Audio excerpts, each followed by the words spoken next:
Okay, next we have a tweet from Theo. It's not really that insightful, but I thought it was very interesting because it speaks to a project that I've always been very interested by, which is he's saying, I want to control agents from my phone. I'm sure you do too. What workflows do you want? Do you have one that works? Tell me all about it. So I'm sure he's working on like a mobile app for T3 codes. I'm not sure if the mobile app for T3 chat ever came out, but I'm assuming it must have for him to even be exploring this because I feel like he would be focused on the mobile piece for T3 chat before working on T3 codes mobile. But nonetheless, Cursor obviously has their background agents, which was kind of the first where you could go in and you could type into the chat, and same with Claude as well, where you can have it build a PR in a sandbox for you. But personally, I do still like to be able to read the code, even though I use Oh My Pi. I'm not using like Cursor right now, which is the best for being able to read your code as it's being written. I always thought like it would be very interesting to have like an IDE on your phone. Even before AI, I always wanted that because when you're mobile, you could write code, and you don't always need to like see the code run or have a sandbox just to be able to write the code. You can kind of imagine what it's going to do, and then when you get back to your computer, you can execute it and see what actually happened. And then obviously with LLMs, it just makes the autocomplete and like it makes the like new code so much easier to analyze and add. And then it's like you can kind of just do code review from your phone,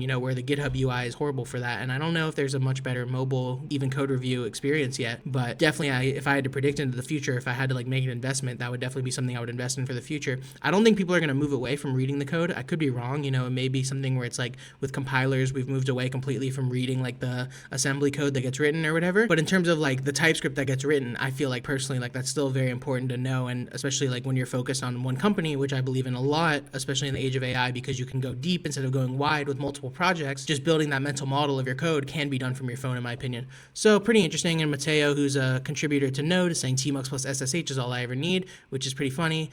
Tail scale here is an interesting idea. Also, this guy's connecting via SSH, but I feel like you could have a mobile app that's specific for it, especially for the code review piece. Even if you can't write code, you could just prompt it purely. But even then, I feel like if you had like a code writer in your mobile app, you would be able to use like autocomplete and kind of like the original Cursor Copilot kind of tab completion would be really cool for a mobile experience.